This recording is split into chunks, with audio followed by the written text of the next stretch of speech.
بسم اللہ الرحمن الرحیم۔ محترم ناظرین کرام، آپ دیکھ رہے ہیں اپنا پیارا چینل سبق آموز واقعات اور میں ہوں آصف الرحمن۔ ناظرین کرام،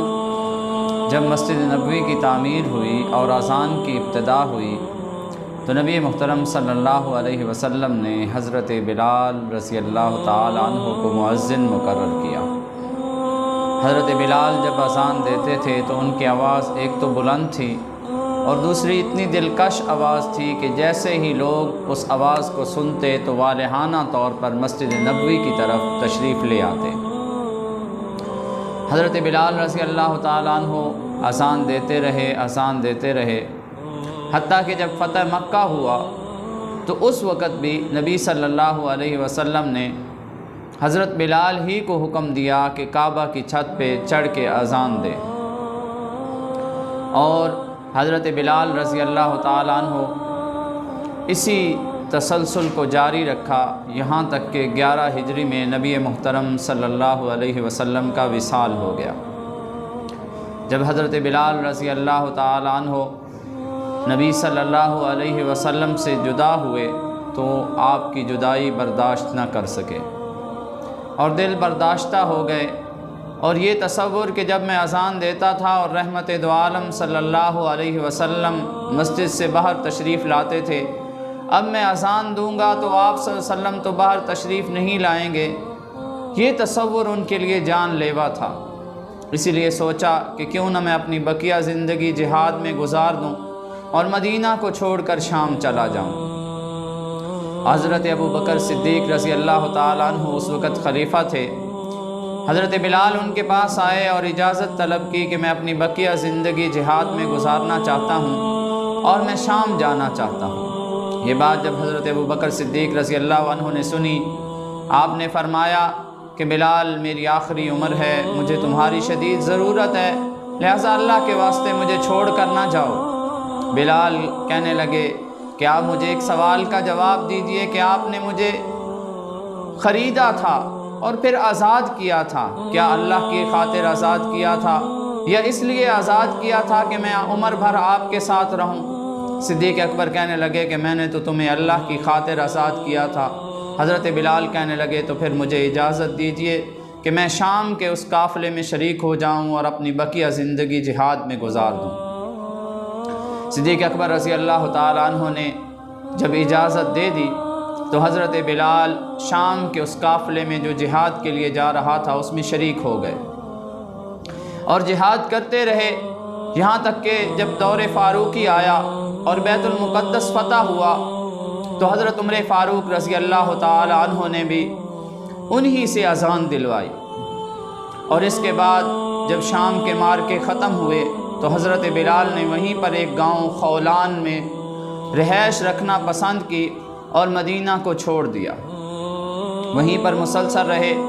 کہ اچانک ایسا ہوا کہ ایک رات بلال خواب میں دیکھتے ہیں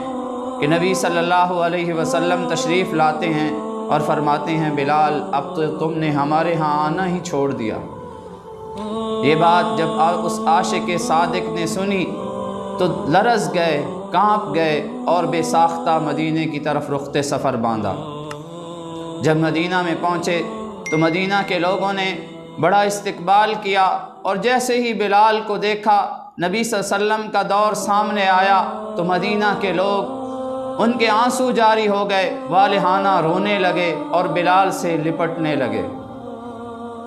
جب حضرت بلال رضی اللہ تعالیٰ عنہ مسجد نبوی میں پہنچے تو حضرت عمر فاروق رضی اللہ تعالیٰ عنہ ان سے ملے اور رونے لگ گئے۔ پھر لوگوں نے درخواست کی کہ بلال آج ہمیں وہ اذان سناؤ جو اذان تم نبی صلی اللہ علیہ وسلم کے دور میں دیا کرتے تھے۔ تو بلال نے انکار کیا اور کہا کہ میرے اندر اتنی ہمت نہیں ہے کہ اب میں وہ اذان دوں۔ پھر حضرت عمر فاروق رضی اللہ تعالیٰ عنہ نے جو اس وقت خلیفہ تھے انہوں نے بھی اصرار کیا، لیکن بلال نے معذرت کر لی اور کہنے لگے کہ میں اب وہ اذان نہیں دے سکتا۔ لوگوں کو جب پتہ چلا تو لوگوں نے حسنین کریمین کو بلایا اور ان سے کہا کہ آپ لوگ درخواست کریں بلال سے کہ وہ ہمیں اذان سنائیں۔ جب دونوں شہزادے پہنچے تو حضرت بلال رضی اللہ تعالی عنہ کو نبی صلی اللہ علیہ وسلم یاد آئے اور ان سے لپٹ گئے اور انہیں اپنے سینے سے لگایا اور لپٹے رہے اور روتے رہے، یہاں تک کہ ننھے شہزادوں نے درخواست کی کہ بلال ہمیں وہ اذان سناؤ جو ہمارے نانا کے دور میں آپ دیا کرتے تھے۔ تو چونکہ شہزادے تھے اور نبی صلی اللہ علیہ وسلم کہ وہ شہزادے تھے جن کے بارے میں نبی صلی اللہ علیہ وسلم نے فرمایا تھا کہ میری دنیا کی خوشبو حسن اور حسین ہیں، تو کیسے ان کے حکم کو ٹال سکتے تھے؟ جب انہوں نے اذان کے لیے کہا تو کہنے لگے کل فجر کی اذان انشاءاللہ میں خود دوں گا۔ صبح جب فجر کی اذان ہوئی، مدینہ والوں نے ساری رات انتظار میں گزاری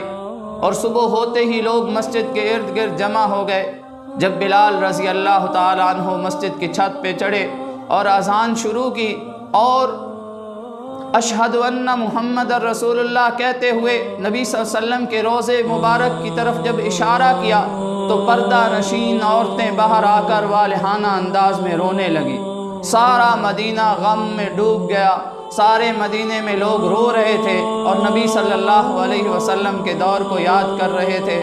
اور بلال بھی بڑی مشکل سے اذان کو مکمل کر سکے، اور اتنا غم لاحق ہوا کہ دوبارہ مدینہ چھوڑ کر پھر شام چلے گئے اور پھر کبھی واپس نہیں آئے، اور مدینہ ہی میں سن 20 ہجری میں ان کا انتقال ہوا۔ تو محترم ناظرین کرام، یہ حضرت بلال رضی اللہ تعالیٰ عنہ کی نبی صلی اللہ علیہ وسلم کے ساتھ محبت تھی، اور اس واقعے سے ہمیں یہ بھی سبق ملتا ہے کہ جہاد کی کتنی اہمیت ہے، جہاد کی کتنی فضیلت ہے کہ بلال جہاد کی خاطر مدینہ چھوڑ دیتے ہیں اور اپنی ساری عمر جہاد میں لگا دیتے ہیں۔ تو لہٰذا جہاد بھی ایک اہم عبادت ہے، اسلام کے اراکین میں سے ایک اہم رکن ہے، اسلام کی عبادات میں سے ایک اہم عبادت ہے۔ اس سے ہمیں پہلو تہی نہیں کرنی چاہیے، کیونکہ نبی صلی اللہ علیہ وسلم نے فرمایا کہ جب میری امت جہاد کو چھوڑ بیٹھے گی تو اللہ ان پر ذلت مسلط کر دے گا۔ اللہ تعالی ہمیں عمل کی توفیق عطا فرمائے۔ وما علینا الا البلاغ۔